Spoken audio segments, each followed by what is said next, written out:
Pemirsa, memasuki libur akhir pekan, petugas gabungan dari Satgas COVID-19 kembali memberlakukan ganjil genap di sejumlah titik menuju kawasan wisata puncak. Kendaraan yang kedapatan menggunakan plat nomor tidak sesuai tanggal diarahkan untuk putar balik.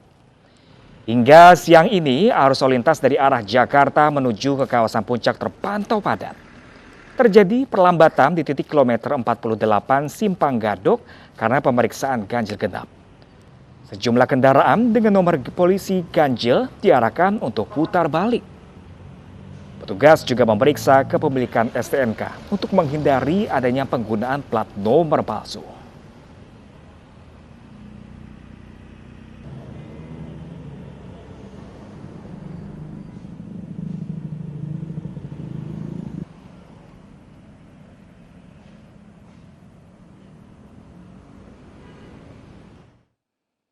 Ya, pemirsa, untuk mengetahui kondisi terkini terkait arus lalu lintas di jalur puncak di akhir pekan, kita sudah terhubung dengan rekan Vito Erlangga di Simpang Gadok, Puncak Bogor, Jawa Barat.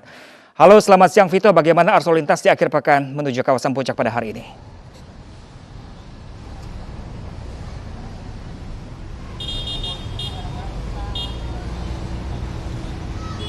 Ya, baik, Pram dan pemirsa, dapat kami laporkan terkait arus lalu lintas di kawasan Simpang Gadok menuju ke kawasan wisata Puncak Bogor.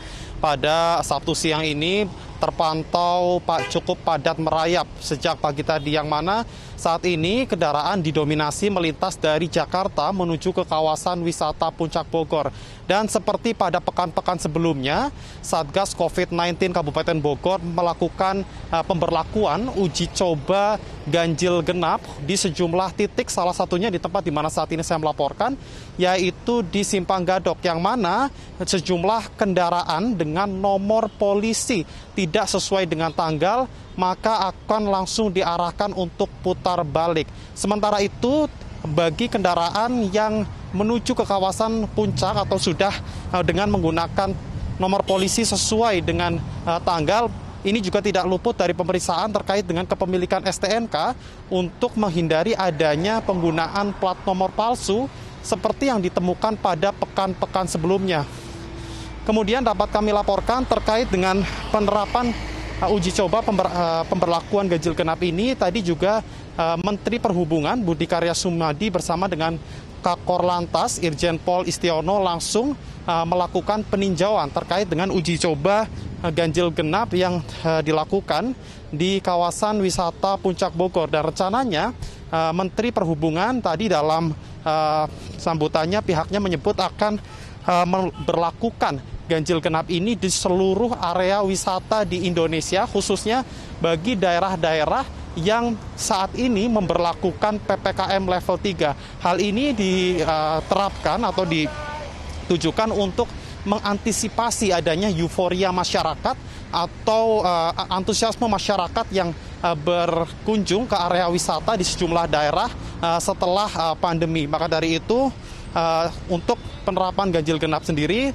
rencananya ini akan diteken menggunakan peraturan Menteri Perhubungan dan akan berlaku mulai minggu depan. Kembali ke Anda.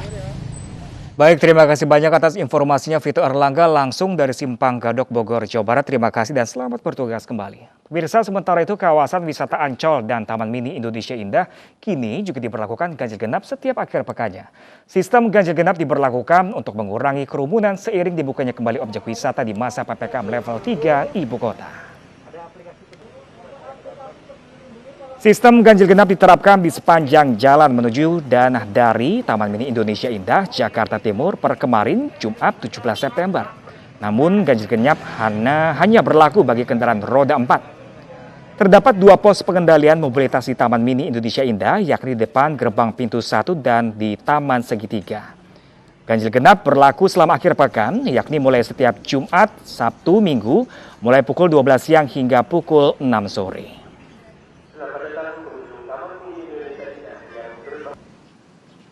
Hal serupa juga berlaku di kawasan Ancol, namun pihak pengelola memberikan kelonggaran bagi pengunjung yang terlanjur membeli tiket secara daring. Pengunjung dapat mengatur ulang jadwal berkunjung selama 3 bulan ke depan. Pengelola juga menyediakan kantung parkir yang terletak di dekat pintu masuk barat dan timur. Pengunjung dapat melanjutkan perjalanan dengan bus yang disediakan. Dan bagi kendaraan yang melanggar ketentuan, maka langsung diputar balikan. Dan untuk kali ini belum diterapkan sanksi tilang.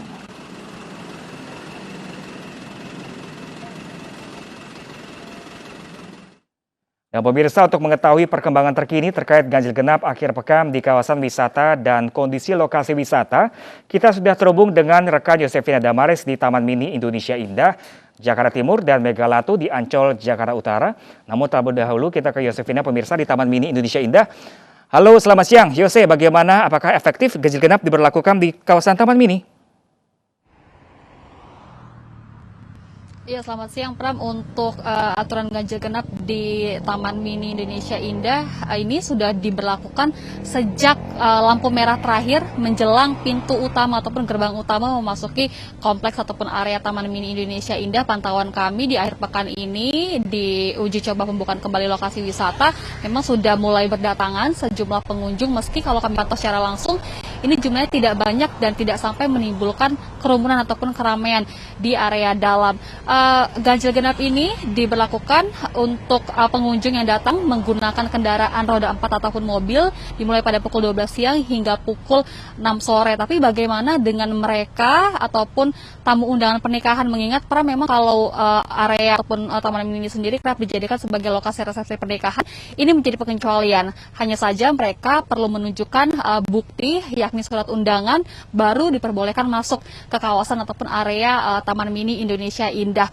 Selain ganjil genap, ada sejumlah mekanisme yang perlu dilakukan berkaitan dengan uji coba pembukaan kembali lokasi wisata. Di antaranya adalah protokol kesehatan yang tetap harus dipatuhi secara ketat, kemudian juga ada pembatasan waktu operasional, kemudian penggunaan aplikasi Peduli Lindungi sebagai screening, baik itu bagi pengunjung dan juga pegawai, serta ada pembatasan usia, artinya usia di bawah 12 tahun sama sekali tidak diizinkan untuk masuk ke lokasi wisata. Itu di Taman Mini Indonesia Indah. Bagaimana yang di Ancol?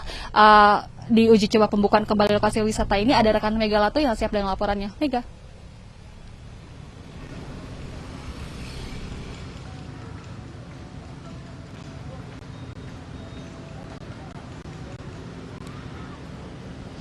Ya, baik Pram, untuk lokasi di Taman Impian Jaya Ancol sudah mulai efektif diberlakukannya ganjil genap, dan hari ini merupakan hari kedua diberlakukan sistem ganjil genap yang dimulai pada hari kemarin Jumat 17 September 2021, dan hanya kendaraan beroda 4 yang diberlakukan sistem ganjil genap namun tidak dikenakan sanksi tilang.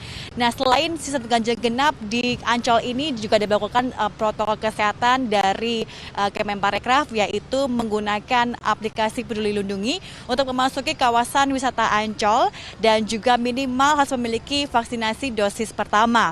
Selain itu juga harus memiliki juga surat vaksinasi ataupun sertifikat vaksinasi jika memang tidak bisa mengunduh ataupun memiliki kendala untuk aplikasi Peduli Lindungi. Nah, jika ada kendaraan seperti hari ini tanggal genap namun ada plat ganjil yang melintas, maka akan disediakan kantong parkir di kawasan timur dan juga barat di kawasan Ancol. Namun situasinya di hari ini memang di akhir pekan ini berbeda dengan pekan sebelumnya. Hari ini cenderung sepi karena memang ada batasan pengunjung yakni 25%, sejumlah 3.000 pengunjung saja. Kemudian tidak diperbolehkan berenang di kawasan pantai, sehingga memang tampak situasi di Ancol ini tampak sepi. Dan untuk ganjil genap ini akan diberlakukan mulai jam 12.00 waktu Indonesia Barat hingga pukul 18.00 waktu Indonesia Barat. Dan tadi juga ada beberapa kendaraan yang sudah mulai masuk, namun karena memang belum diberlakukan, sehingga memang kendaraan-kendaraan ini untuk plat ganjil atau genap diperbolehkan masuk. Pram. Ya, baik, terima kasih banyak Megalatu langsung dari Ancol, dan tadi sebelumnya sudah ada Yosefina Damaris langsung dari Taman Mini Indonesia Indah. Semoga informasi tadi juga memudahkan warga yang akan menuju kawasan wisata tersebut. Terima kasih rekan-rekan.